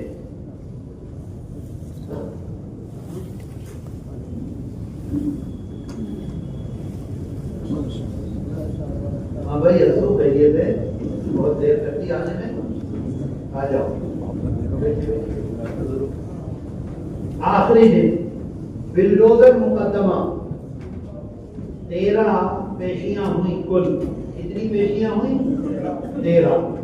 آخری جو پیشی تھی بلڈوزر مقدمے میں آخری سماعت جمعیت علماء ہند کی طرف سے سینئر وکیل ڈاکٹر منو سنگھوی پیش ہوئے تھے. اب جب ڈاکٹر منو سنگھوی بھری عدالت میں داخل ہوئے تو گورنمنٹ آف انڈیا کے وکیل، ان کا نام ہے تشار مہتا، وہ ہیں solicitor general government of India کے، وہ وہاں موجود تھے کیونکہ گورنمنٹ اس میں فریق تھی، گورنمنٹ آف انڈیا فریق تھی، گورنمنٹ کی طرف سے وکیل کو موجود ہونا ضروری تھا۔ ڈاکٹر منو سنگھ بھی جیسے ہی پیش ہوئے تو انہوں نے فوراً ان کو کہا کہ اچھا ڈاکٹر صاحب آپ کیسے، سمجھ رہے ہیں بات کو؟ کیا کہا؟ آپ کیسے، آپ کی فیس کون دے گا؟ کیوں 30 لاکھ روپے فیس لیتے ہیں، یہ مظلوم، یہ غریب پریشان حال جنہوں نے کسی طرح سے اپنا ایک مکان بنا لیا تھا، ایک کمرہ بنا لیا تھا، وہ بھی ٹوٹ گیا، یہ آپ کی فیس کہاں سے دے دیں گے؟ آپ کے آفس میں کیسے پہنچ جائیں گے؟ آپ کو کیسے تیار کر لیں گے کہ آپ آ جائیں؟ آپ کی فیس کون برداشت کر سکتا ہے؟ وہ کہتے ہیں۔ تو سالیسٹر جنرل کے سوال پر ڈاکٹر منو سنگھوی نے کہا، اسے سنیے غور سے، ڈاکٹر منو سنگھوی نے کہا کہ وہ آج عدالت میں جمعیت علماء ہند کی جانب سے پیش ہو رہے ہیں۔ کیا کہا؟ آج وہ عدالت میں جمعیت علماء ہند کی طرف سے پیش ہو رہے ہیں، اور پھر آگے کہتے ہیں اور مظلوموں کے ساتھ ہونے والی ناانصافی کے خلاف مفت میں اپنی خدمت پیش کرنا چاہتے ہیں۔ دیکھ لیں اس ظلم کے خلاف آپ کے ساتھ کون کون کھڑا ہوا ہے۔ کل یہ پوچھ رہے تھے کہ بھئی کوئی ایسا طریقہ بتلاؤ جس سے مسلمان اور ہندو ایک ہو جائیں۔ آپ دیکھ لیجیے، آپ کا کام ہے، وہ بتائے گا آپ کو۔ بھری عدالت میں ڈاکٹر منو سنگھ یہ بات کہتے ہیں کہ وہ مظلوموں کے ساتھ ہونے والی ناانصافی کے خلاف مفت میں اپنی خدمت پیش کرنا چاہتے ہیں۔ اور ڈاکٹر سنگھی نے مزید کہا، ابھی بحث نہیں شروع ہوئی تھی، بلڈوزر کی کارروائی پر قدغن لگانا ضروری ہے۔ بھئی یہ بات بہت غلط ہے، آپ کا اجلاس ہے، میرا نہیں ہے،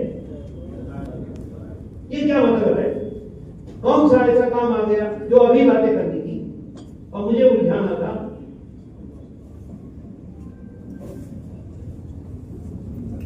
بہت بری بات ہے۔ لوگ اسے تو یاد رکھیں گے میں بگڑا، یہ یاد نہیں رکھیں گے انہوں نے کیا کیا، یہ یاد رکھیں گے کہ ارشد بگڑتا۔ ارے بھائی یہ بھی تو دیکھو کیوں بگڑ رہا ہے، بہت بری بات ہے۔ ڈاکٹر سنگھی نے مزید کہا کہ بلڈوزر کارروائی پر قدغن لگانا ضروری ہے، جس کے لیے وہ آج عدالت میں اپنے دوسرے تمام مقدمات چھوڑ کر موجود ہیں۔ خالی نہیں بیٹھے تھے، مقدمہ چھوڑنے کا مطلب یہ ہے ایک تو اس کی فیس نہیں لی اور دوسرے مقدمے میں نہیں گئے تو اس کی فیس نہیں ملی، 30 لاکھ یہ اور 30 لاکھ وہ۔ یہ سمجھ لو آپ یہاں باتیں کرنے کے لیے آ گئے مولانا نصیر الدین سے 60 لاکھ روپے ایک لمحے میں اس نے اپنا نقصان کر دیا آپ کے لیے، مظلوموں کے لیے، غریبوں کے لیے مدد کرنے کے لیے آپ کے ساتھ کھڑے ہو گئے۔ اتنا بڑا کام آج آپ کے ساتھ آپ کے واسطے سے ہوا ہے اور جمعیت علماء ہند کے واسطے سے ہوا ہے۔ جمعیت علماء ہند کی گزارش پر وہ اس مقدمے میں مظلومین کی پیروی کر رہے ہیں۔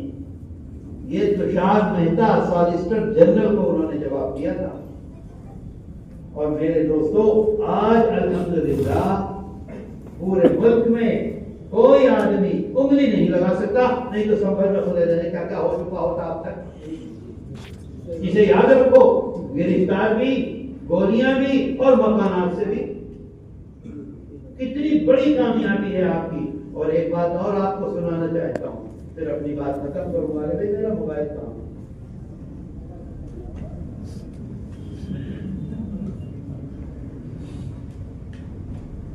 آپ اخباروں میں پڑھ رہے ہوں گے کہ جمعیت علماء ہند سپریم کورٹ گئی ہے حضرت صدر محترم سپریم کورٹ گئے ہیں اور 4 دسمبر کو سپریم کورٹ میں سنوائی ہے، پڑھ رہے ہیں نا؟ کس چیز کی سنوائی ہے پتہ ہی نہیں ہمیں اور آپ کو، انہیں بلا لو بات کر رہے ہیں، کیا معلوم ہے آپ کو؟ کچھ بھی پتہ نہیں۔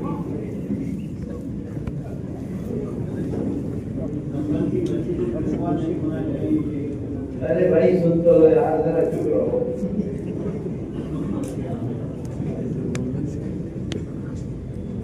جمعیت علماء ہند نے ہدایت ملت جانشین شیخ الاسلام حضرت مولانا سید اسعد مدنی نور اللہ مرقدہ نے، راجیو گاندھی پرائم منسٹر تھے اس زمانے میں، یہ فیصلہ کیا اور کوشش کی کہ 15 اگست سن 1947 میں جو عبادت گاہ جیسی تھی ایسی ہی رہے، وہ ہندو کی ہو، وہ مسلمان کی ہو، وہ سکھ کی ہو، وہ عیسائی کی ہو، وہ جینیوں کی ہو۔ 15 اگست سن 1947 میں جہاں اور جیسی تھی اس میں کوئی تبدیلی نہ ہو۔ اس سلسلے میں جمعیت علماء ہند نے کوشش کی، پھر مجاہد ملت حضرت مولانا حفظ الرحمان کے ساتھ دلی میں سن 47 اور 48 کے فسادات میں زبردست خدمات انجام دی تھی۔ ان کا نام تھا سبھدرا جوشی، اور ان کو فسادیوں نے اتنا مارا تھا کہ سر پھٹ گیا تھا، یہ آدھا سر ادھر سر سے ان کا ملا ہوا تھا، اندر تھا۔ پتہ نہیں یہاں کوئی آدمی ہے کہ نہیں جس نے سبھدرا جوشی کو دیکھا؟ آپ نے دیکھا؟ یہ سر اندر تھا، وہ باہر کو ایسے رکھا۔ تو ایک وفد گیا پارلیمنٹ ہاؤس میں راجیو گاندھی سے ملنے کے لیے، 42 آدمی تھے، اس میں میں بھی تھا۔ حضرت مولانا سید اسعد مدنی نور اللہ مرقدہ کی قیادت میں گیا تھا وہ، اس میں سبھدرا جوشی بھی تھی۔ اچھا، سبھدرا جوشی جو تھی ان کی دوستی تھی راجیو کے والد سے، فیروز گاندھی سے۔ مجھے اس وجہ سے اندازہ ہوا کہ جب گفتگو ختم ہو گئی تو فیروز گاندھی کے سلسلے میں انہوں نے راجیو سے باتیں شروع کر دی۔ اچھا، ڈی آر گوئل بھی تھے،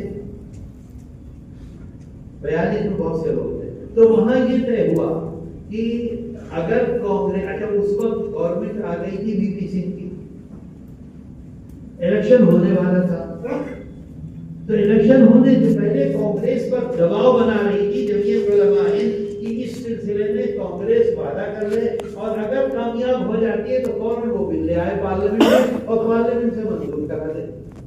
مجھے یاد ہے کہ اسی میں حضرت مولانا حسن مدنی نور اللہ مرقدہ نے یہ فرمایا کہ شیخ الہند رحمۃ اللہ علیہ کی بڑی عظیم الشان خدمات ہیں ہندوستان کی آزادی کے لیے، اور گاندھی جی کو گاندھی جی بنانے والے وہ ہیں، اس وجہ سے ہمارا دل یہ چاہتا ہے کہ دیوبند اسٹیشن کا نام شیخ الہند رکھ دو۔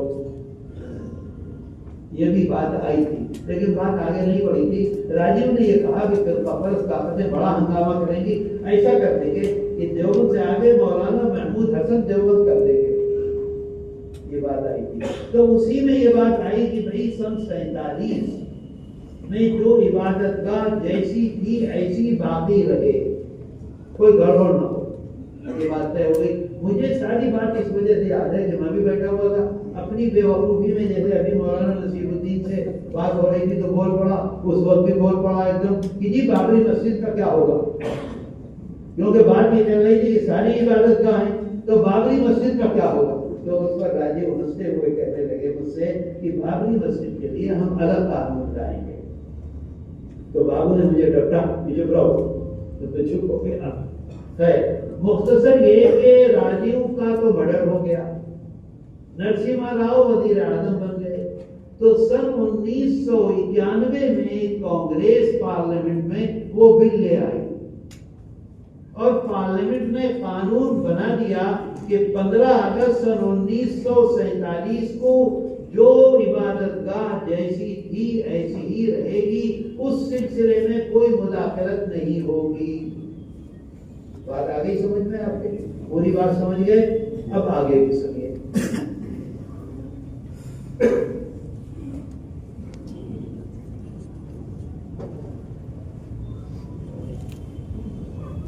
سن 91 میں پاس ہوا.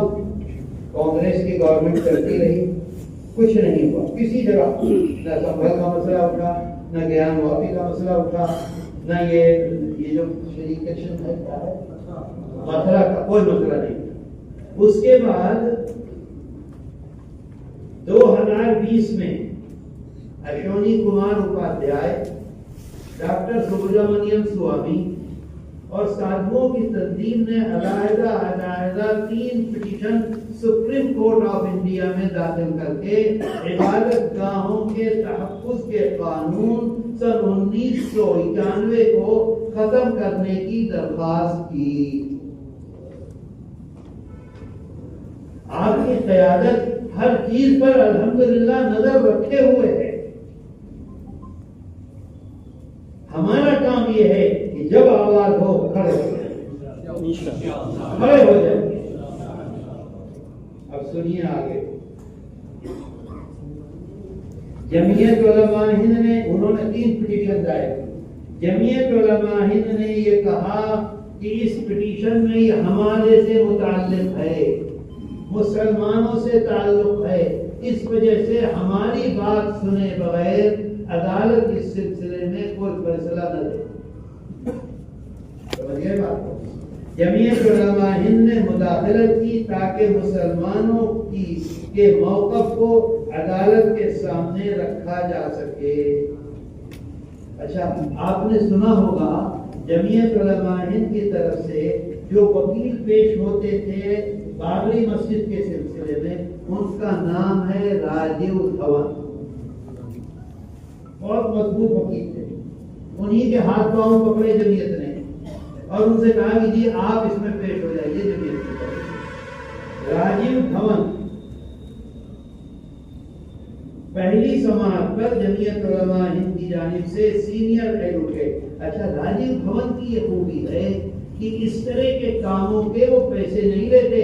بابری مسجد پورا مقدمہ انہوں نے لڑا, ایک نیا پیسہ نہیں دیا. سبحان اللہ, اتنی بڑی بات ہے. ایک نیا پیسہ نہیں دیا. ان کے جونیئر جو تھے اور خرچہ تھا اور یہ تھا وہ تھا, اس میں 3 لاکھ سے 5 لاکھ روپے خرچ ہوتے تھے ہر پیشی پہ. اگر ڈاکٹر صاحب چاہتے تو 50 لاکھ روپے ہر پیشی پہ لے سکتے تھے. 50 پیسے نہیں دیے انہوں نے. اللہ ان کی اس خدمت کو قبول کر دے اور آخرت ان کی بنا دے. بہت کمزور ہو گئے, ہمیں دعا کرنی چاہیے. بڑا کام کیا انہوں نے.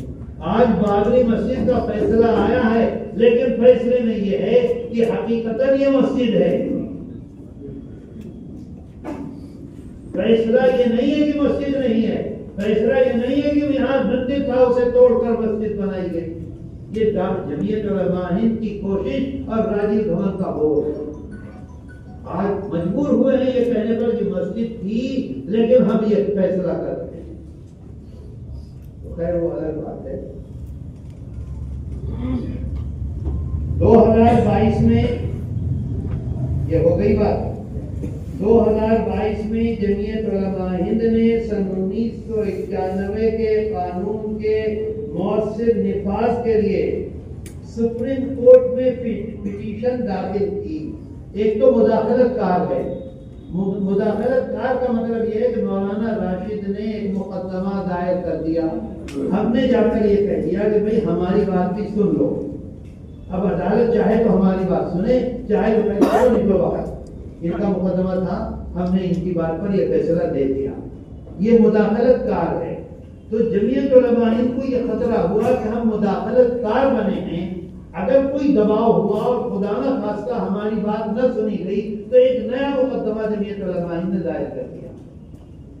اس نے یہ کہا کہ 91 کا جو قانون ہے اس کو نافذ کیا جائے مضبوطی کے ساتھ. اس پر پٹیشن دائر کر دی, ایک مقدمہ دائر کر دیا جمعیت نے. بات سمجھ گئے آپ؟ پٹیشن کا اور مداخلت کار کا فرق. اس پٹیشن کا نتیجہ یہ ہوا, اچھا چیف جسٹس آف انڈیا کے عدالت میں دائر کیا, اس کا نتیجہ یہ ہوا کہ چیف جسٹس نے فوراً نوٹس جاری کر دیا گورنمنٹ آف انڈیا کو، کیونکہ پورے ملک کا مسئلہ ہے. تو گورنمنٹ آف انڈیا بتائے کہ جمعیت علماء ہند نے یہ دعویٰ دائر کیا ہے، گورنمنٹ اس میں کیا کہتی ہے، کیوں نہیں مؤثر نفاذ کر رہی ہے، کیوں نہیں اس قانون کو لاگو کر رہی ہے، کیوں گڑبڑ ہو رہا ہے. یہ اس پٹیشن کے نتیجے میں گورنمنٹ آف انڈیا کو انہوں نے نوٹس جاری کر دیا. اچھا جناب،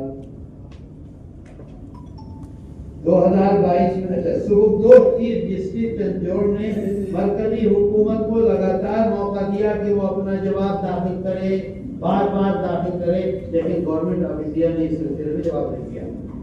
اب دیکھیے، سنبھل سانحے کے بعد جمعیت علماء ہند نے موجودہ چیف جسٹس آف انڈیا سے اس اہم مقدمے پر سماعت کیے جانے کی گزارش کی. جمعیت علماء ہند نے چیف جسٹس آف انڈیا سے کہا کہ دیکھیے، سن 91 کا قانون بنا ہوا ہے، اس قانون پر مضبوط عمل نہیں ہو رہا ہے.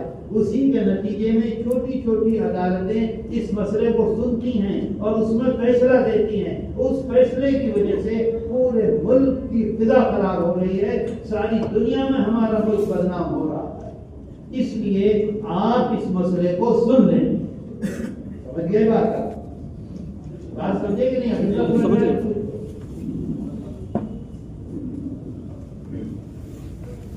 تو انہوں نے جمعیت علماء ہند کی اس گزارش کو سنا اور 4 دسمبر کو ہم اس سلسلے میں سنیں گے، یہ فیصلہ کر دیا. اچھا، اب ایک بات اور دیکھیے، آپ نے اپنے ویڈیو میں دیکھا ہوگا، اس میں دیکھا ہوگا، یہ کیا کہتے ہیں یوٹیوب پر کہ ایک صاحب سپریم کورٹ کے باہر آ کر وکیل صاحب بہت سخت بول رہے ہیں. سنا کہ نہیں سنا؟ بول رہے ہیں نا کہ یہ عدالت کی کمزوری ہے، یہ سپریم کورٹ کی کمزوری ہے. اگر سپریم کورٹ اس سلسلے میں مضبوط ہو جاتا تو یہ 4 نوجوانوں کی جانیں نہ جاتی، یہ نہ ہوتا. ان کا نام کیا ہے معلوم ہے؟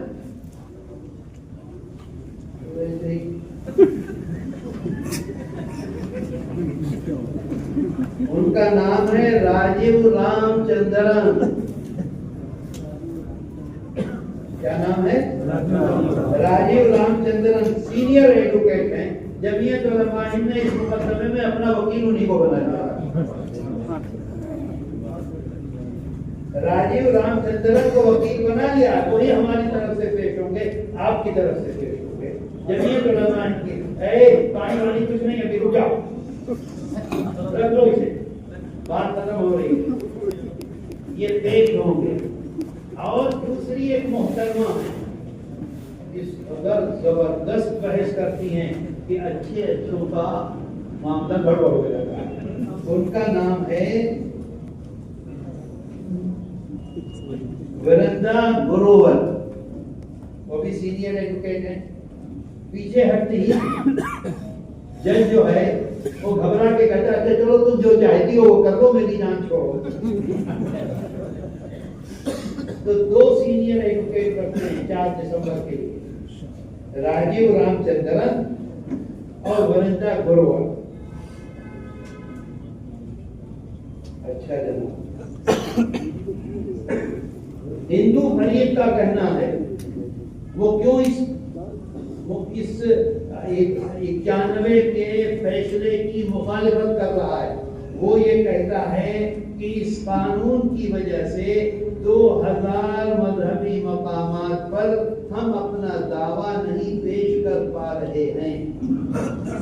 کتنے؟ 2000. جسے مسلم حکمرانوں نے ہندو عبادت گاہوں سے مسلم عبادت گاہوں میں تبدیل کر دیا تھا، اور کانگریس نے مسلمانوں کو خوش کرنے کے لیے 1991 میں یہ بل پاس کر دیا. اب ایک بات اور کہہ دوں جو میرے دل میں چبھی بھی ہے. جے پور کے لوگ بیٹھے ہوئے ہیں، جے پور کے لوگوں سے بہت ادب سے ایک بات عرض کرنا چاہتا ہوں. ہماری نادانی، ہمارا جوش، ہوش ہم کو دیتے ہیں. میں گیا ہوا تھا بنگال، اور بنگال جمعیت علماء کا اجلاس ہو رہا تھا، جمعیت علماء مغربی بنگال کا، اسٹیج پر بیٹھا ہوا تھا، تو میرے پاس میرے موبائل میں ایک وہ آیا، کیا کہتے ہیں، میسج نہیں بولتا وجہ ہوتا ہے، وائس ریکارڈ، بی جے پی کا آدمی ہوا محل کی طرف سے جیتا ہے،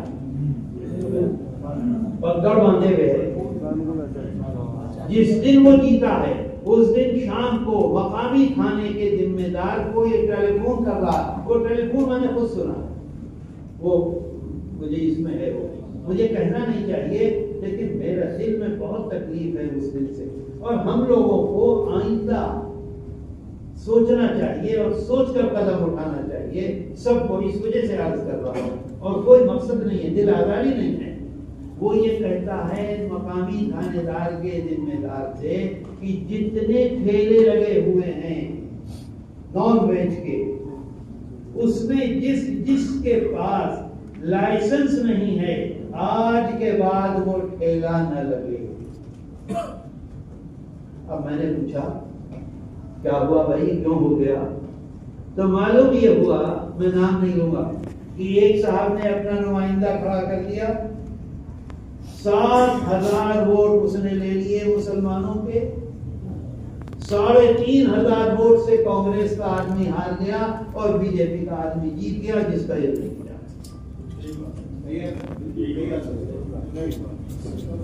نتیجہ کیا ہے؟ اس وقت جوش میں آ کے مجاہد اور فلاں 7,000، مجھے یہ بتلا دو کر کیا سکتے ہیں، کیا نتیجہ ہو سکتا ہے سوائے بربادی کے، اور ہم اس کے ذمہ دار ہیں خود۔ دیکھ لو یہ میوات والے، سارے صوبے میں گڑبڑ ہو گئی، میوات نے 5 کی 5 سیٹ نکال کے دے دی، آج مسلمانوں کا کتنا بڑا ان کے ذہن میں وہ ہے، آپ دیکھ لیجیے۔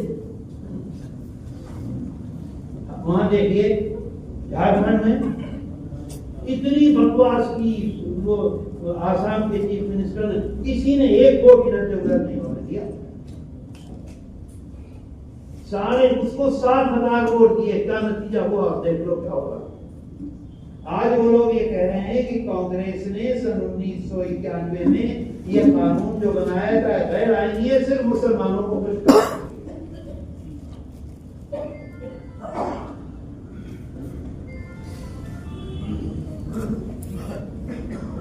جمعیت علماء ہند، ایک بات اور سن لیجیے، جمعیت علماء ہند، باتیں بہت لوگ کرتے ہیں، آپ ہیں جمعیت علماء ہند، آپ کو مخاطب کر کے کہہ رہا ہوں، واحد تنہا مسلم تنظیم ہے جو اس قانون کے مؤثر نفاذ اور حفاظت کے لیے خصوصی petition supreme court of India میں داخل کیے، کسی اور نے آج تک نہیں کی، آج کے دن تک نہیں کی ہے کسی اور نے آپ کے علاوہ۔ میرے دوستو، ہمارے لیے سب سے زیادہ ضروری آج کی دعا، 4 دسمبر تک کی دعا۔ کیا ہے ضروری؟ اللہ اس میں ہمیں کامیاب، سارے ملک کے اس فتنے کو ختم کر دے، ہماری حفاظت فرما دے، اور ملک میں پیار و محبت کی ہواؤں کو چلا دے، اور یہ جو بربادی آ رہی ہے اس سے ہمیں نجات دے۔ میرے دوستو، انتہائی ضروری اور اہم چیز ہے۔ میں ایک مرتبہ پھر شکریہ ادا کرتا ہوں مولانا راشد کا، یہ تو ہیں میرے، میں انہیں گاڑی دوں گا تو بھی میرے رہیں گے، شکریہ ادا کروں گا تو بھی میرے رہیں گے، لیکن میں بہت شکر گزار ہوں کہ انہوں نے یہاں آنے کا مجھ کو موقع دیا، آپ سے ملاقات کا موقع ملا۔ اگر میری کسی بات سے تکلیف ہوئی ہو تو اس کی معافی چاہیے، بار بار ہمیں چلو اللہ مالک ہے انشاءاللہ۔ مولانا راشد کے ہاتھ مضبوط کرو تو آئیں گے، ہاتھ اٹھا کے بتاؤ یار۔ میرے دوستو، یہ کچھ باتیں میرے ذہن میں تھیں جو میں نے آپ سے عرض کی ہیں، لیکن آخر میں پھر ایک گزارش ہے، مقامی جمعیت اگر آپ طاقتور بننا چاہتے ہیں تو مقامی جمعیتیں زیادہ سے زیادہ قائم کریں. اللہ تعالیٰ جو کچھ ہم نے سنا ہے ہمیں اس پہ عمل کی توفیق عطا کر دیں. یہ مختلف قسم کی تجاویز ہیں. اوقاف کے سلسلے میں بھی تجویز ہے. میری رائے یہ ہے کہ اوقاف کی جو تجویز ہے اس کے اوپر کا وہ بدل کر یہ تجویز بہت مکمل ہے. ایک تجویز یہ ضرور آپ پاس کریں. Thanks for watching. Don't forget to like, comment, share and subscribe to Al Wahid channel.